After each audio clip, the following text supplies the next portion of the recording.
Hello and welcome to the Money Queen podcast. I am Alex Nicolaitis, the Money Queen. I am here to break the stigma that we don't talk about money here. I will deliver the loving bitch slaps that you need in your business to elevate you as a leader and support you through to that next level of welcoming in the wealthiest version of yourself. Backed by 14 years in the accounting and bookkeeping industry, I utilize the support of the masculine systems, structure, and ATO compliance combined with the feminine energetics of mentoring and allowing ourselves to be open to receiving and holding space for queens like yourself who are committed to forming a healthy relationship with money. So hit that subscribe button, leave me a rating, and I cannot wait to have you by my side as we raise the feminine collective and create true generational wealth and change. I'm going to start this episode with a really interesting question, and I'd like you to be present in this moment. So if you're driving, maybe just stop until you're at traffic lights or pull over, or if you're taking a walk, pause for a moment to give yourself the space to answer this in full truth.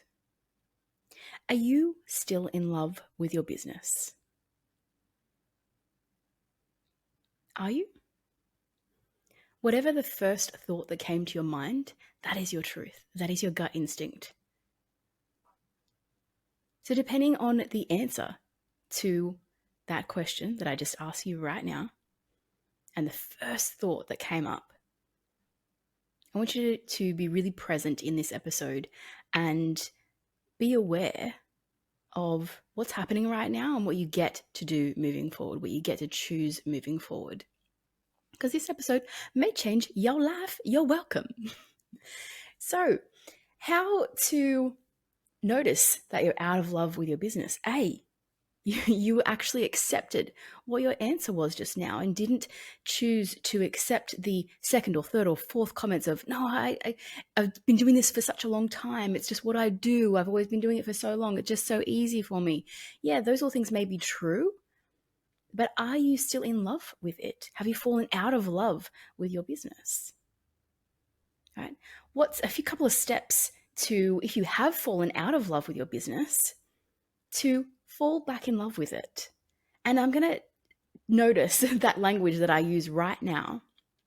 It's not falling in love with your business. And I believe this to be true in love relationships as well. We get to rise in relationship with our loved ones, with our business, not fall in love with them, rise in love, because business gets to elevate our standards. It gets to elevate our world. It gets to elevate our connection and our impact. Same with a love relationship, right? They get to call us out on our bullshit, call us to a higher account, right? They bring up all of the healing and the wounding that, previous partners have gifted us so that we can unpack that and heal that with them in a safe, protected space. So same too in business. When you have business partners around you, they bring up the deepest wounds for you or the most uncomfortable situations that you don't want to handle or you don't want to deal with, you want to run away from. But you asked for that because life is about choice. Right? How are you choosing to respond to the challenges that are in front of you? You may not want to deal with them, but they have been provided to you for a reason, because you have asked for it, because you want that challenge to level up as a leader, to level up as a business owner, to level up as a CEO, to level up as a female leader in your community. And how can you do that? You lean into those difficult situations. You lean into those uncomfortable conversations. You lean into that fear, whatever that looks like for you. Right? So the first step that I would take if your answer was, shit, yeah, I've actually fallen out of love a little bit with my business, is to do a client audit. And then fire the clients that are no longer aligned. Now, if your gut just went, oh, I can't fire all of them, or I can't fire, 50% of them, cool. Let's take it back a notch. And before you get to the firing stage, there's a couple of steps before we can get there. It's having an open and honest conversation with them and yourself before that even, right? Because what often happens when we get into this situation where clients are no longer aligned, something happened. Something had to have happened, and multiple somethings, to get to the stage where you're like, oh, they're actually out of alignment now. So come back, retrace your steps to where it actually segregated, where they no longer were aligned to you anymore. And it may be the case that they were not aligned from day one. Right? And because you started out in business and you said yes to everything, it's a common pattern. I did that in my business, in one of my businesses before as well. So I've walked those shoes. And now that you're stepping into a new phase of business, it's like, I get to close that door. I get to elevate my standards and say, hey, client X that's about to get fired, this is the standard that I choose to operate my business in moving forward. Would you like to come with me? Right? Invite them in that. And if they don't, that's okay too. Practice high intention and low attachment. High intention is you are here to provide the best fucking service. You are here to provide the best results, the best impact, the most, generational change of impact. And in order for you to do that, you need to change your practices. You get to change your offerings. You get to say no to clients. You get to fire clients to create space for new, more aligned clients to come into your world so that you can have those outcomes that you desire and you can be the woman, most importantly, that you need to be, that you get to be in order to operate that business, in order to be in alignment with that business, to then attract those women that you are actually calling forward. So yes, have an honest conversation with yourself and then with the client to say, this is what's happening for me. I'm going through an evolution right now, and this is what gets to change in my business. Would you like to come with me? And be okay with the answer being no and going your separate ways. I remember the first client that I fired, well, this is probably 6 years ago now. I was so scared, like shaking scared. I had my business manager with me at the time. I'm picturing it in my mind right now. And because of the volatility of this person and the potential backlash, we actually recorded the conversation. So if you are in that position, know that it's okay to A, bring moral support like I did with my business manager, and B, if there is any concerns about something coming back to you, or of the he said, she said scenario, record the conversation. Ask permission to first, and then record the conversation. Because then that provides safety for you.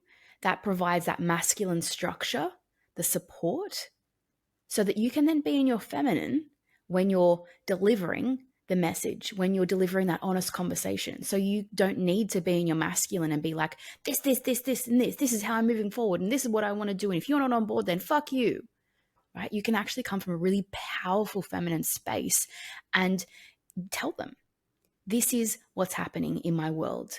Would you like to come with me? Because how we've been operating, how we've been exchanging is no longer in alignment with where I'm moving forward to. So would you like to come with me or not? Right? You can do it in a really powerful, empowering way and not be an asshole about it. The second one is to reconnect with your purpose and your why, right? What is actually driving your business? And I can tell you with firsthand experience, if your main driver is money, it's not big enough, right? It's not impactful enough because money comes and goes, right? Allow money to be the byproduct of your purpose, of your why. And that, my friend, I guarantee that having that purpose being something larger than the physical, the tangible, the money, the things that it can get you, the experiences that it can provide for you, be the outcome of you creating impact, you creating change, you literally changing people's lives through what you do. It may be buying houses, selling houses, it may be coaching, it may be recruiting, right? Whatever that looks like for you in your business, connect with the impact that you are making as opposed to the dollars and cents that is attached to that. And again, in my personal experience, when I detached from my focus from most of my business career, So I've been in business for 9 years. Most of that, the driver for me was to have a $1 million annual year, right? And when I got there, I was like, this is empty. This is not what I thought it would be like. The environment that I was in, I was like, no, this is actually a no. I need to get out of here. Right? And I realized in hindsight, I'd lost my personality. I'd lost who I was. I didn't know who I was anymore. And I got to make a different decision. And hand on heart, like the people that meet me now, if they'd have met the old version of me, they'd be like, who is that? Like, we don't want to be friends with her. And so fair, right? So fair. I was a gray shell of a human compared to who I am today, who I've grown into. Because my driver now, my purpose, my why is to get more money into hands of women because I believe it goes further. Right? I'm focused on the impact of allowing that money. This is a little bit ironic, but not ironic because like my work is money, right? But it goes further when it's in the hands of women because we get resourceful, right? It spreads further when it's in the hands of women. So I get to empower women. That's my purpose. That's my drive. I get to empower them to command the price that they deserve so that it gets into their hands, it gets into your hands, listening to this right now, and creates more generational wealth and change. That's the impact, and that is the purpose, and that is the drive of my business now and of me as a person. And I trust that the byproduct of that, the outcome of that, is then more wealth in my personal world. That then, because of my belief, goes further. I can create generational change. I can create more impact when there's more money in my world, right? How can I be the standard how can I be the standard for the people in my space? I have an invitation, Queen. If not you, then who? If not now, then when? If this episode is providing you with the aha moments and the loving bitch slaps that you needed to hear today, then listen up. My Money Queen coaching package is perfect to stop being so afraid of money and your numbers in business. This package includes a sacred money archetype reading, which is pretty much like human design but for your money world, and 2 additional 90-minute sessions customized for your own personal money journey to reset your relationship with money, to bring more wealth and abundance into your world for 2024. Remember that courageous moves will create the life of your dreams. And it's time to take action. Head to alexunscripted.com to book in a call with me today. So a question for you. When was the last time that you actually dated your business? And what I mean by dated your business is looking at it from a different perspective. If I were to go on a first date with my business right now, what feelings would I have? What emotions would come up? Would I love it? Would I want to go on a second date with it? Would I want to fuck it? I don't know, right? If I did go into bed with it, what would the experience be? Would it be orgasmic or would it be lackluster? When was the last time you dated your business? All problems and scenarios can be shifted and upgraded and solved through a different lens. Take a step back or lean in to get that different perspective to change the outcome, right? So, and I'll put this into a love relationship context. If you continuously do the same shit day in and day out over a 10, 15, 20-year love relationship, it's going to get pretty fucking boring, right? And if you're not fully and totally committed to being in that love relationship with that person, someone's going to leave. Someone's going to wake up one morning and be like, actually, I'm done with this. I'm out. Right? So too with you and your relationship to your business. When was the last time that you dated it? Or have you been doing the same shit day in and day out for the last 10, 15, 20 years? If you're at the start of your journey, 6, 12, 18 months. Does new life get to be injected into it? Do you get to be more playful with it? What would your first date look like? And more importantly, what would your second, third, and fourth date look like? because the first day you're just getting to know someone, right? And for me, in my dating journey, I would always have this structure of first date, coffee, quick, easy. I can leave without like too much awkwardness if I wasn't vibing it. And even if I wasn't vibing it and I chose to stay because of whatever stories were in my head that I couldn't leave or it was rude or whatever, it was it wouldn't have gone for more than like an hour or 2 hours. Right? I can talk underwater, so sometimes it went for 2 or 3 hours, and I wasn't interested. Right, but I enjoyed the conversation. I enjoyed the connection. So, and then the second date, I would always be playful. I'm like, I want to see you now in a different context. I want to be playful with this person and do something like sporting wise or just fun, like axe throwing or playing tennis because I'm obsessed with tennis, but doing something playful to look at it again from a different perspective, to have a different experience. So, what can you do to date your business again, to get that different perspective so that your people don't leave or you don't leave? How can we rise in love with our business again? And the third one on this point is, what would you change if you burn it all to the ground today? If you said, hey, I'm no longer in love with this business, it's going to shut tomorrow, what would be the next business that you opened? If you kept the same niche, but you burnt all of your systems down into the ground, all your processes, all your revenue streams, all your leads, and started again tomorrow, what would you change? What would you do differently? Because a lot of, especially if you're in that 3 to 5 year of business mark, I know that this was true for me when I got to the 3-year mark of my previous business, a lot of things changed because it got to that next evolution of the life cycle of a business. And it was like, in order for us to grow and to expand to the next level, we get to be really objective about what's no longer working in this business to get us through to the next stage, right? And in our case, at the time, it was our people. We had, I think we had 6 people at the time. And in 12 months' time, only 2 remained from that original 6 at that 3-year mark, rather, right? By the end of when I left, we had 11 staff.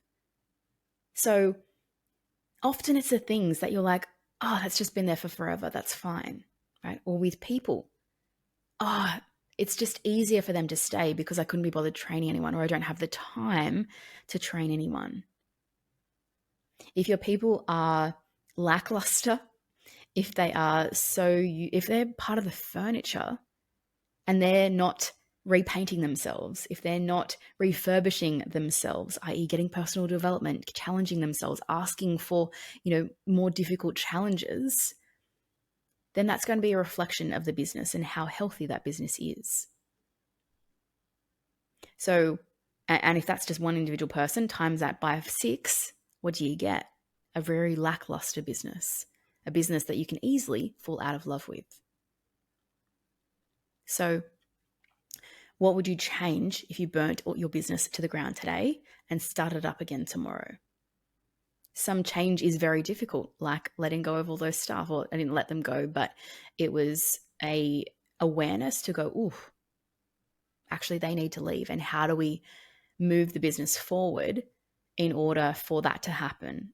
And thankfully or not thankfully, because I didn't get the lesson of this at the time, all those 4 people left of their own accord in the next 12 months because the standards of the business changed, the operations of the business changed, and they were like, I'm actually not about this anymore. Cool. Okay, bye.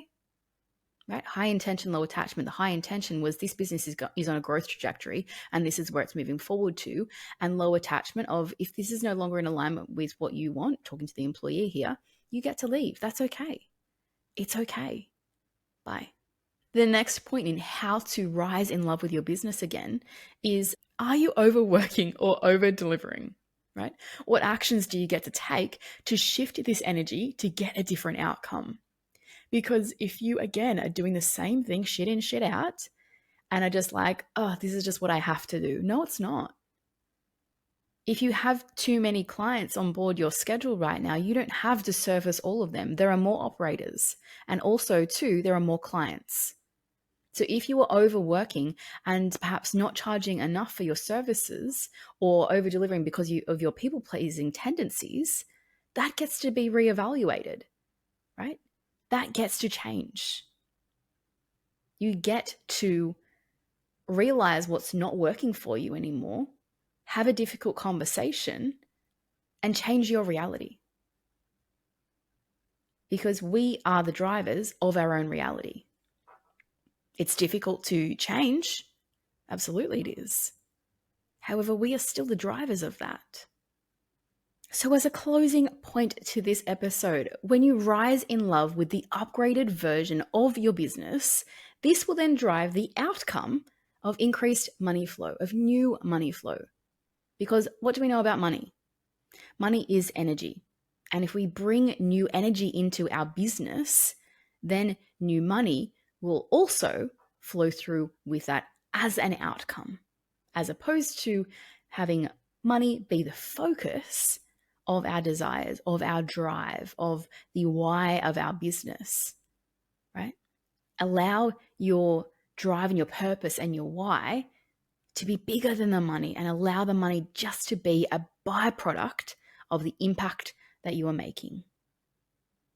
Thank you, Queen, for saying yes to your yes in listening to this episode and being a part of raising the feminine collective one conversation at a time.